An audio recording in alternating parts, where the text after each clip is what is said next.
पिछला 4 दिन से लगातार प्रचंड धूप छला, लेकिन काल के बाद काल बारिश भेल और काल साँझ में मौसम ठीक छला। रात में कनिक बारिश भेल 7-8 बजे करीब में। उसके बाद जे हवा जे बहनाई चालू भेल, देख लियो अखन तक हवा बह रहा है अखन तक। और आज मौसम काफ़ी बढ़िया छला, एकदम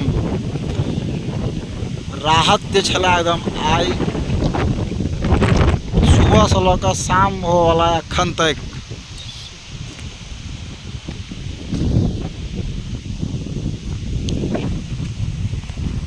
बिल्कुल बहुत ही राहत घटल, बहुत राहत। मौसम एकदम प्रचंड मौसम बढ़िया है।